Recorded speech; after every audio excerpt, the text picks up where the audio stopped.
Welcome to Cooking with Katerina.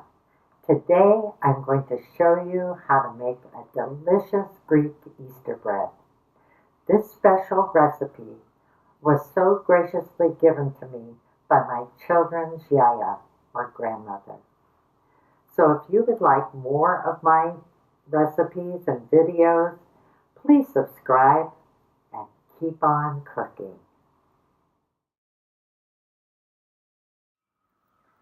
Greek Easter bread is something that our entire family looks forward to. And as with any other bread recipe, there is a process. And I'm going to take you through step by step and show you how to make this delicious bread. First, we're going to start with the ingredients.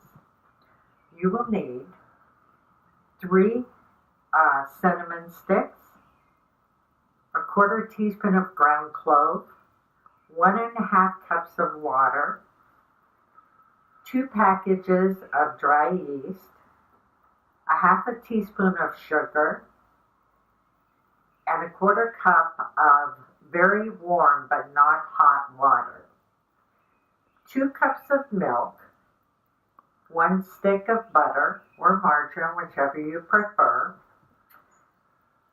1¼ cups of sugar, a 1/2 teaspoon of salt, 3 eggs slightly beaten, and 7½ cups of flour. And I have 1 cup in reserve in case sometimes the weather makes it so you need more flour. So I have that as a reserve so I can add it and have it ready to go. Also, something that's optional is 2 tablespoons of Baileys. Now, I use Baileys, but when a yaya used to make it, Papa would put in the whiskey, and she would have to watch him because he would like to put more than she wanted in there. But they had a good system going. I also have 1/2 cup of oil in reserve here because we're going to need it to grease the pan when we put the dough to rise. And also, I use the oil with a brush to brush on the bread after it comes out of the oven. Now, some people put an egg wash before it goes in the oven, and that's fine too. You can do either or, but I use canola oil to just brush the loaves of bread.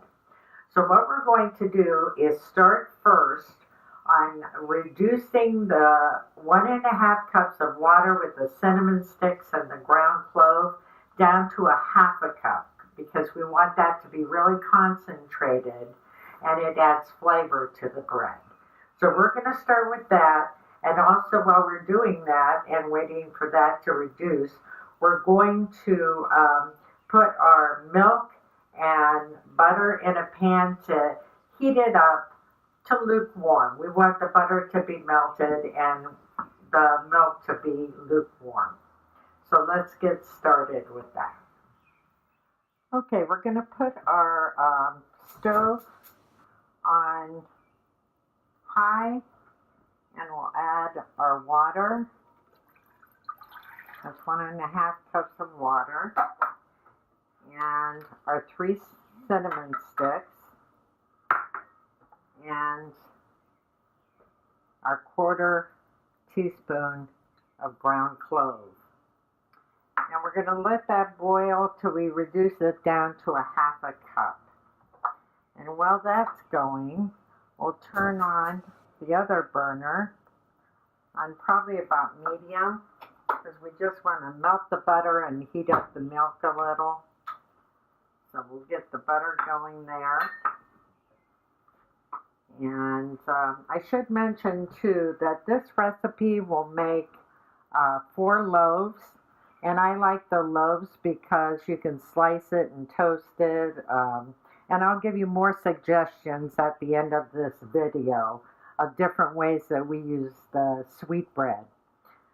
That is something maybe you haven't tried yet and you would love to do it. So we will come back when we're done with getting this reduced down to a 1/2 cup, and have our milk and butter heated.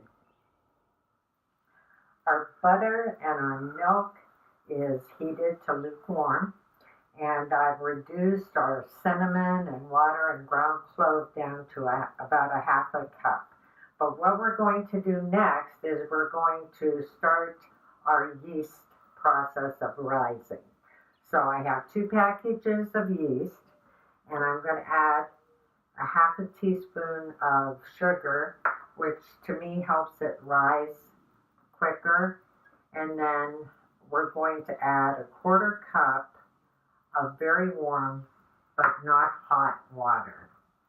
And we'll give that a little stir here. And while this is starting to rise, and you'll see bubbles and foam, and that's when you know it's rising nicely. And we want to set this aside for the time being and let it do its thing. So next, we're going to take our sugar and we're going to put it in our bowl that we're going to mix everything in. So next will be the salt, and this is when I put in the bay leaves or whiskey, whichever you prefer, or you can leave it out. It's really entirely up to you. So next we will add our milk and butter to the sugar and salt. There we go.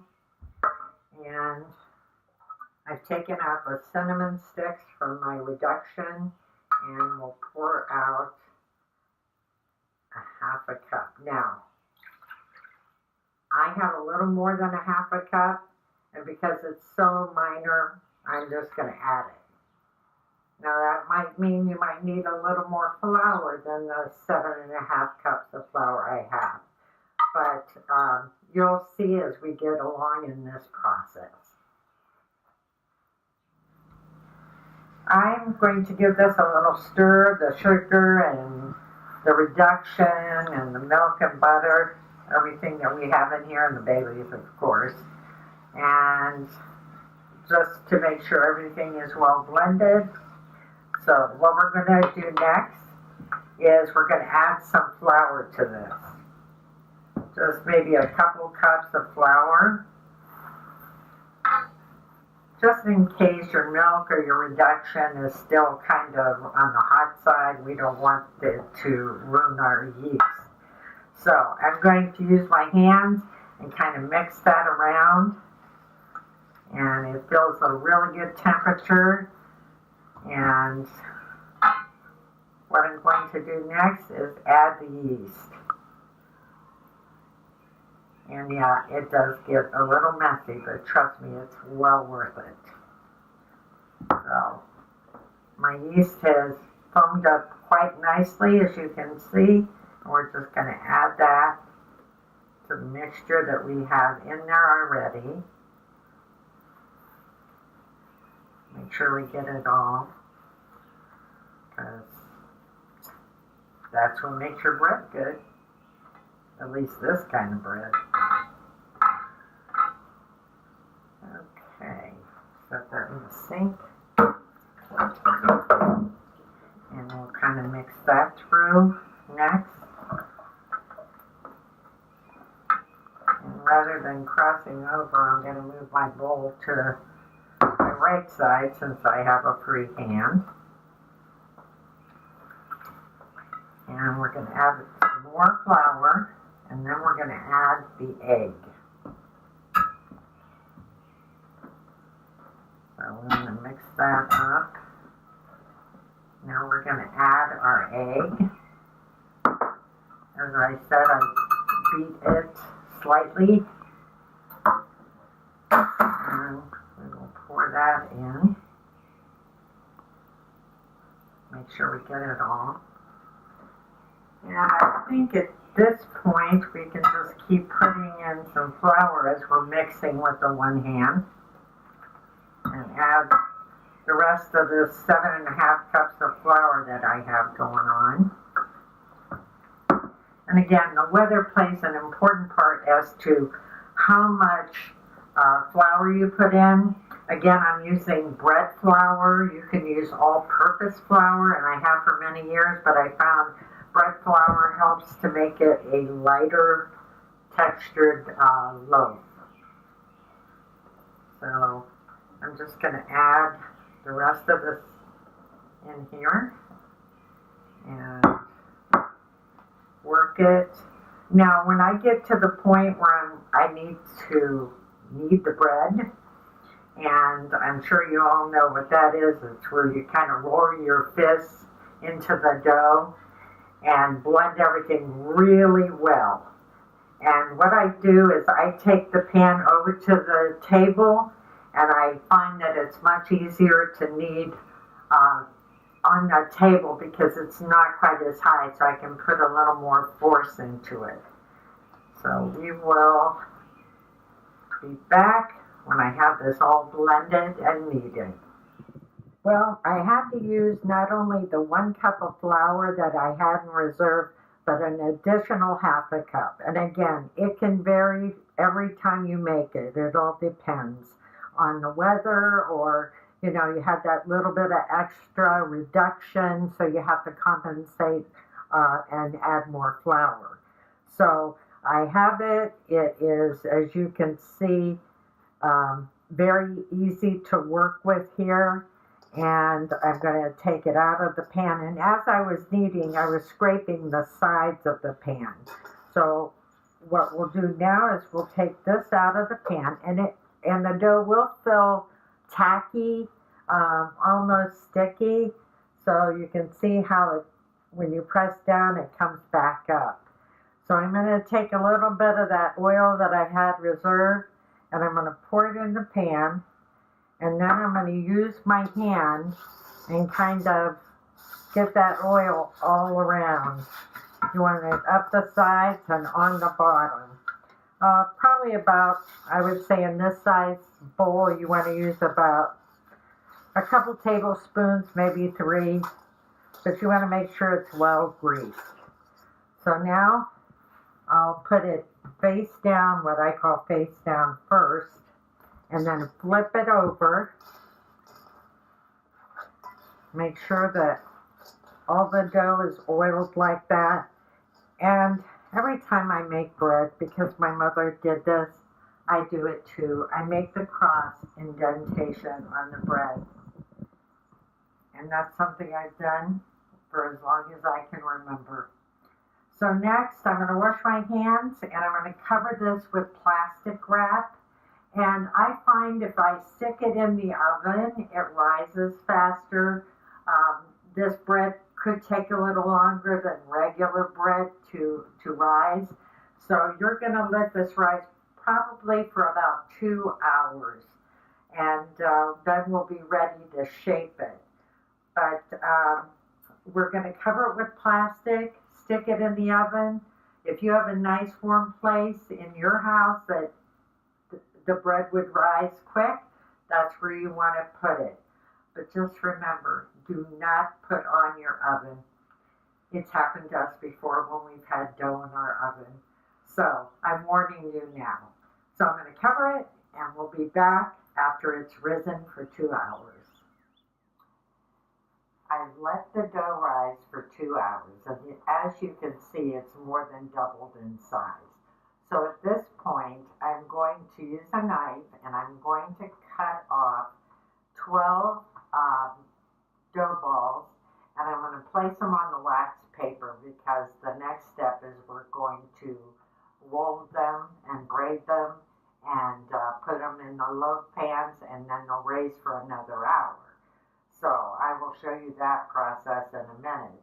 If you're like me, I weigh out my dough balls to make sure that they're equal in size, but you can eyeball it or however way you want to do it.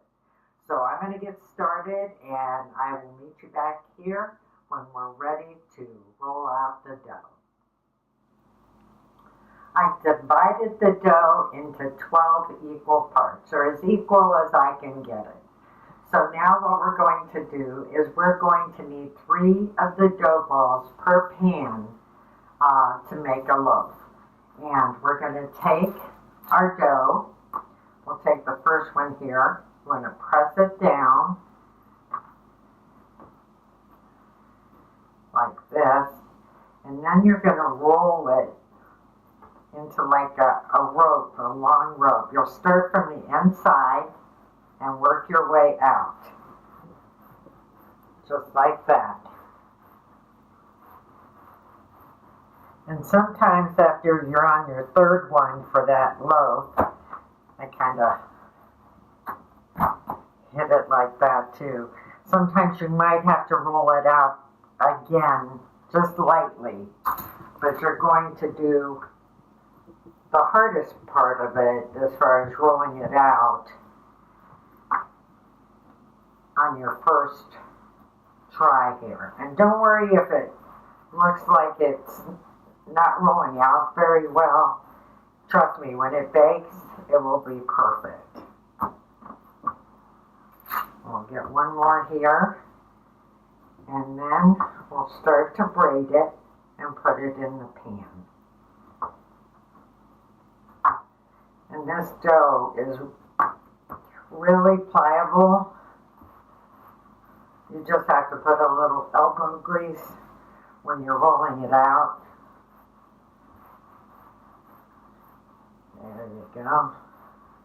So then I'll go back to this one, roll it out just a little bit. Don't worry if it's not perfect. Trust me, they're all going to blend together when they bake. Now we'll put them next to each other here. And we'll start braiding. And it's more like an over-under. And I tuck that. And then I will start my braid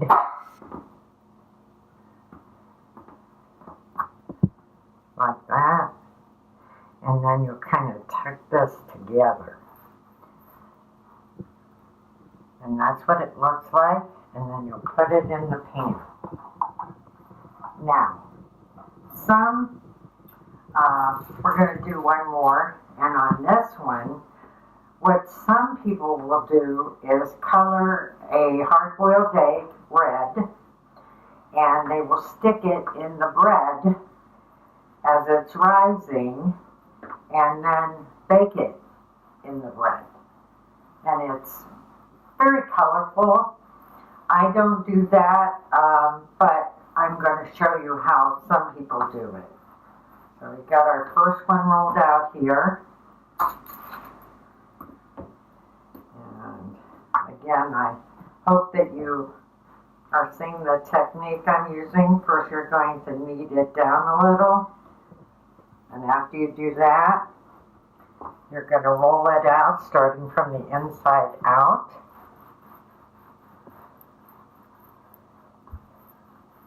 And don't worry about it if it doesn't look pretty, because we're going to let it rise again for an hour before we bake it. And what you're going to want to do is about 45 minutes into this dough rising, you're going to want to put your oven on 350 and get it preheated so that at the 1 hour mark you can just put this bread in the oven to bake. We'll get this one rolled out, and then we'll braid it and put the egg in it as a decorative piece. We'll roll these out a little bit more.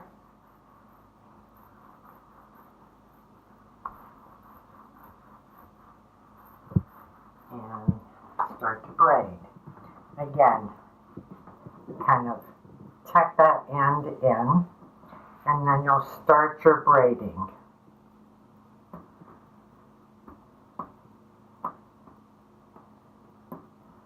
And if you know how to braid hair, this should not be an issue. So we've got this one, And tuck that a little better. And I'll put it in the pan. I'll bring this pan here so you can see. And what we're going to do is we're going to place our egg anywhere you want in the bread. I'm just going to push it right there. And you can do these in round pans if you want, and then set the egg in the center. Any way that you want to do it, with or without the egg. And then once you have your pans all filled with your dough, you'll take a cloth and you'll place it over the bread pans and let them rise for an hour. So I'm going to finish up my dough, and I will see you when we're ready to put it in the oven. The bread has been rising for an hour. That's the second rise. And we're ready to put it in the oven.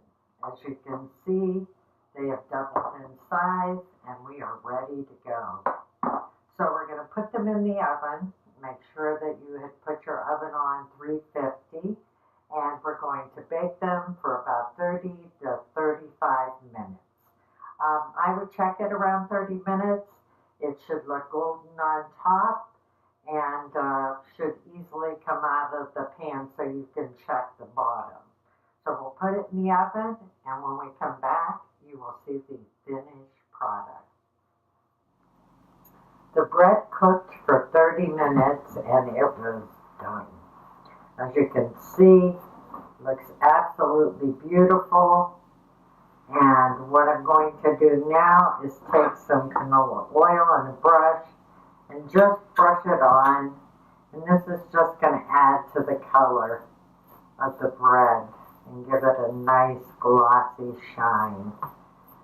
And after I do all the breads like this, then I'm going to let it cool down for about 10 minutes, and then we're going to taste it.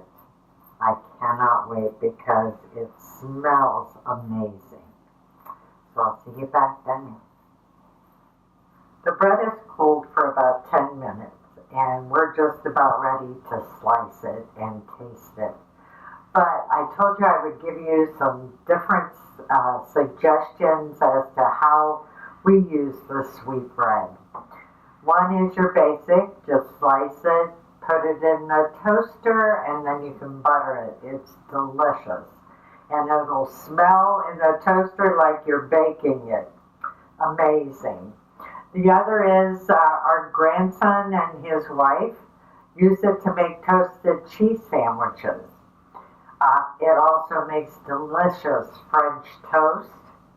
And our favorite is a breakfast sandwich, where we slice the bread, toast it, make a fried egg, saute a little ham, and then add some Swiss cheese on it. The flavor is amazing. So let's get cutting this bread, and then we'll butter it and taste it. It is so fresh. I want to show you this. Look how beautiful. And now we'll put some butter on it and give it a taste. Okay, here we go. I'm excited.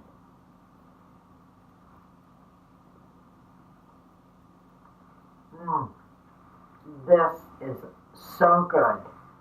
Trust me, it makes the perfect Easter gift. Please let me know when you've tried this recipe and how your family enjoyed it. Also, if you have any questions, please leave a comment. I'll be happy to get back to you. And if you haven't subscribed already, I'd appreciate it if you would subscribe, like, and share. And also check out the other videos that are listed. Thank you, blessings, and keep on cooking.